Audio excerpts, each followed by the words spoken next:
Vamos mergulhar direto num tema fascinante hoje. Sabe, o capítulo 10 do livro de Êxodo quase sempre é lembrado na cultura popular só como uma história sobre milagres e eventos espetaculares. Mas quando a gente examina o texto original e o contexto histórico daquela época, a história muda de figura. O que se revela é algo bem mais profundo. Não é só uma sequência aleatória de truques de mágica de jeito nenhum. Trata-se, na verdade, de uma desconstrução sistemática, super calculada, dos pilares de uma das maiores superpotências do mundo antigo. E na nossa análise de hoje, a gente vai entender exatamente como essa estrutura gigantesca ruiu, passo a passo. Para começar, pense na urgência visceral dessa frase. Esse é um apelo desesperado feito não pelos escravizados, mas pelos próprios conselheiros do faraó. É um sinal claríssimo de que a infraestrutura física já foi para o espaço e o império está completamente fraturado. A coesão daquela elite administrativa simplesmente quebrou diante da crise. O que nos leva à primeira parte desse processo histórico, o colapso econômico final. Para entender como o país chegou nesse ponto de ruptura, a gente precisa olhar para o primeiro alvo dessa desconstrução, que era a espinha dorsal do império, a agricultura. 50 milhões.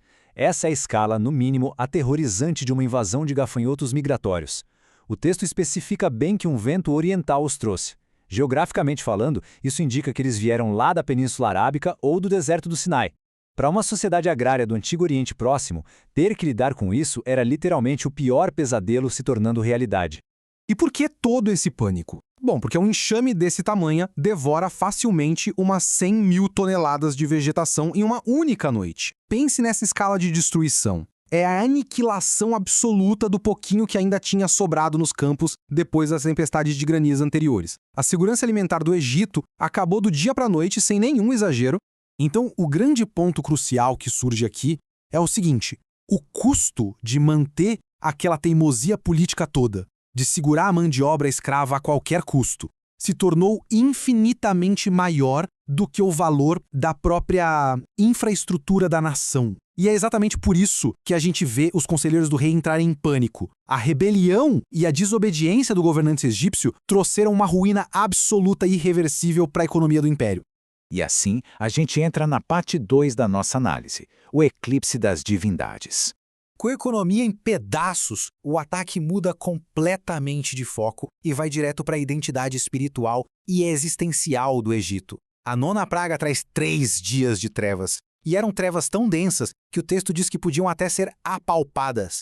Trazendo isso para a geografia local, dá para ancorar esse fenômeno natural no Khamsin, que é um vento de areia do deserto extremamente denso e severo, capaz de escurecer o céu por dias. Mas a narrativa faz questão de dar aquele toque sobrenatural para o evento, destacando um detalhe muito curioso. Enquanto o Egito inteiro estava num breu absoluto, ainda tinha luz nas casas dos hebreus, lá na região de Gósen.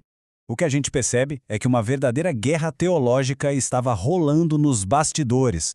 As pragas não eram só uns eventos climáticos aleatórios ou um azar terrível. Os gafanhotos, por exemplo, não comeram só as plantas. Eles atacaram diretamente a área de atuação de divindades como Ísis e Sete, que, na teoria, deveriam proteger as colheitas contra esse tipo de praga. Da mesma forma, os 3 dias de trevas espessas não foram só um evento meteorológico.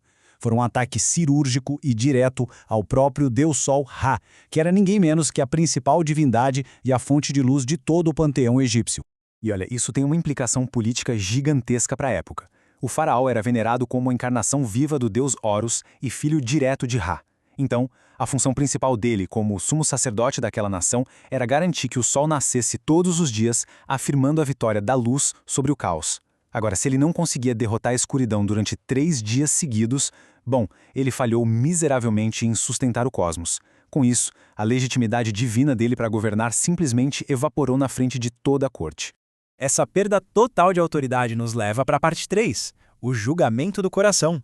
Toda essa queda de legitimidade vira chave para uma guerra psicológica muito profunda que estava acontecendo dentro da mente do monarca. Para a gente captar a genialidade literária disso tudo, precisamos entender um conceito cultural essencial daquela época, chamado psicostásia. Na mitologia egípcia, depois que a pessoa morria, o coração dela era pesado na grande balança da justiça cósmica. Se o coração fosse considerado pesado ou endurecido pelas falhas em vida, a pessoa era devorada por um monstro e deixava de existir para sempre. Fim da linha. E aí é que está a ironia literária fantástica da narrativa. O texto relata várias vezes que foi a divindade hebraica, YHWH, que manipulou e pesou o próprio órgão de decisão do rei. Pense bem, o faraó, que aqui na Terra era tratado como o juiz supremo sobre a vida e a morte, de repente vira o réu. O coração dele é julgado e considerado pesado enquanto ele ainda está vivinho, o que o empurra direto para a autodestruição. Isso cria o cenário perfeito para a parte 4, a ruptura diplomática definitiva. Com um governante encurralado, a dinâmica de poder dessa última rodada de negociações fica bem clara. O faraó até concorda em deixar o povo ir, mas com uma condição absurda. Ele queria reter as mulheres, as crianças e principalmente os rebanhos. Naquele contexto histórico, reter o gado era a garantia máxima de que eles teriam que voltar. Afinal, como o povo ia se sustentar no deserto ou fazer os próprios sacrifícios? Mas Moisés não cede de jeito nenhum. A resposta dele é uma rejeição absoluta a qualquer tipo de subordinação. A frase que ele usa é poderosa, categórica e não deixa espaço para debate. Nem uma unha ficará. No texto original, a ideia é literalmente que nem um único casco de animal seria deixado para trás. É uma exigência radical de separação total. Eles queriam autonomia econômica e religiosa absoluta, sem manter sequer um único vínculo como vassalos do Egito. Era tudo ou nada. E a resposta do palácio a essa recusa inabalável é brutal. O faraó encerra de vez as negociações ameaçando Moisés de morte caso os dois voltem a se encontrar cara a cara. E a gente não pode esquecer que na cultura diplomática extremamente sofisticada da Idade do Bronze recente, expulsar um representante estrangeiro ameaçando a vida dele não era só um ataque de nervos qualquer. Era, na verdade, uma declaração formal de guerra.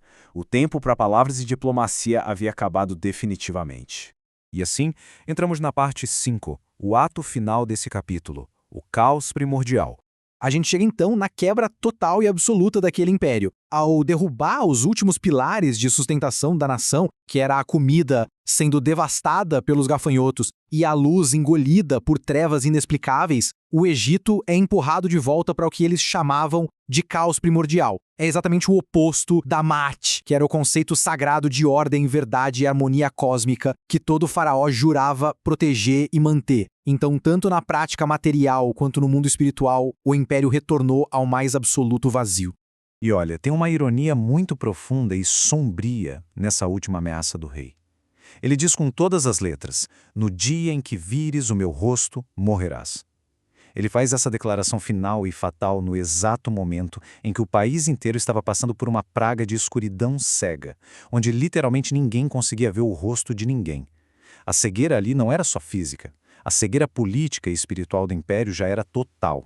É justamente por causa da magnitude absurda de toda essa queda histórica que o início do capítulo 10 traz uma instrução super explícita. O texto diz que esses eventos não deveriam ser esquecidos jamais. A memória dessa desconstrução, nessa precisão cirúrgica, nesses atos de libertação, precisava ser mantida viva através da repetição oral contínua, geração após geração. Não se trata só da preservação de um mito antigo, mas sim do registro da história de como um poder que se achava intocável e divino caiu perante um propósito muito maior.